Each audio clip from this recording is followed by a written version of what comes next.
So a good while ago, my friend Andrew Jones, who runs the channel of The Artistic Brit, he's the guy that made that little boat, that single-seater boat, and did a cross-country tour with it a while back and came and visited me.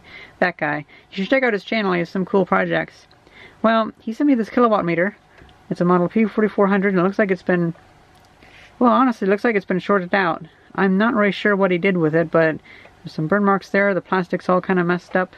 There's some burn marks back there. Let's open it up and see what went wrong. Actually, before we take it apart, let's see if it blows up if I plug it in. No.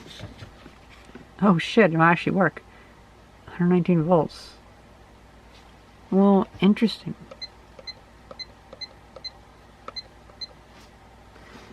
Well, let's try plugging in the light.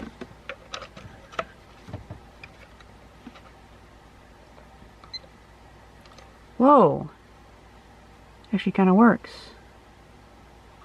Holy crap. Actually, if this thing still works, I might not want to irrevocably take it apart, or irreparably take it apart, that's the word. Interesting. Huh.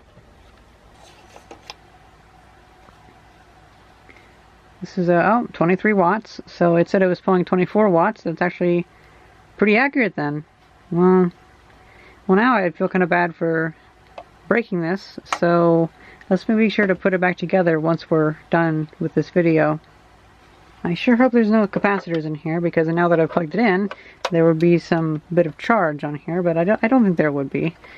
This doesn't seem like it would be a very...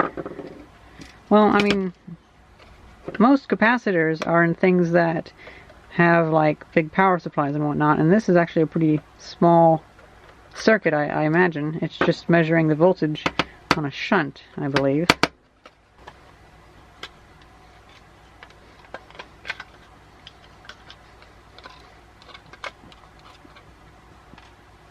Okay, looks like these have like a gold lining on them. Yep, no sparks, so that's good. Looks like these have a gold lining on them, and then this one actually burnt that off. Or at least there was some lining on it, whether it be brass or whatever, but it looks kind of goldish, and then this one is actually kind of, looks like that actually got quite hot and burnt off all that like layer on the outside. And that is the one that has the burnt plastic. This entire thing actually has a big crack going through it. So I imagine whatever happened was it made a big spark, the cord was yanked, and that yanked cord like broke the plastic. I imagine those could be two from the same thing. So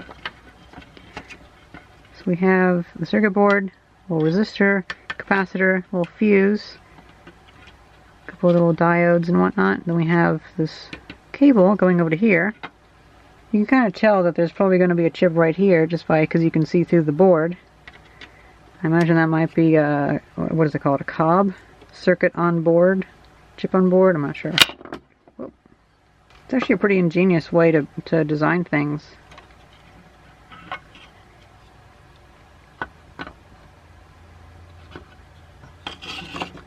Interesting.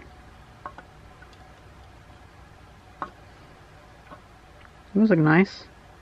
Nice metal contactors. I don't want to mess this up because this has one of those weird, those weird ways to connect the board to the LCD panel. But yeah, it looks like it would be probably a little chip on the board, like right there on the other side. A few transistors here.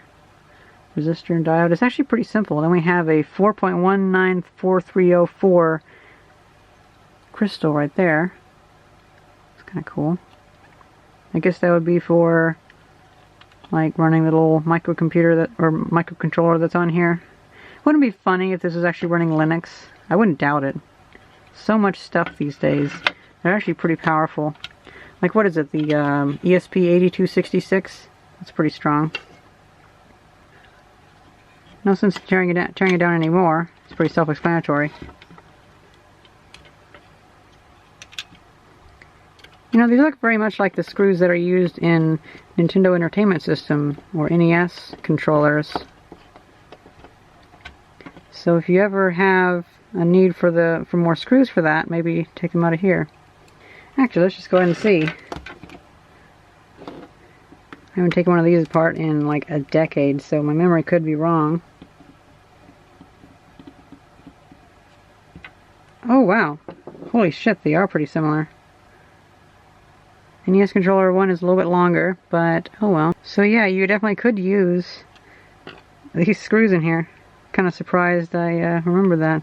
I have a few controllers that I took apart and messed with that only have like one screw in them anymore because I kept losing them. So I was always kind of on the lookout for this type of screw. And this controller. Oh, by the way, this is the best way I find to wrap NES controllers. Just really nice and clean. I probably won't trust this to work inside, but if I'm ever doing anything outside, I might mess with it, you know, like if I'm doing something with solar power or whatever. That'd be kind of cool. So yeah, that's a little teardown, a little peek inside a kilowatt meter, at least the model P4400, which is a 15 amp version. So it's kind of neat. Looks kind of old. I'm not actually, I've never owned one of these before, so that's kind of neat. Thank you very much, Andrew, for this interesting little meter. I'm really thankful now that it actually works. So yeah, thank you very much, and hope you guys enjoyed this video, and thank you very much for watching. See ya!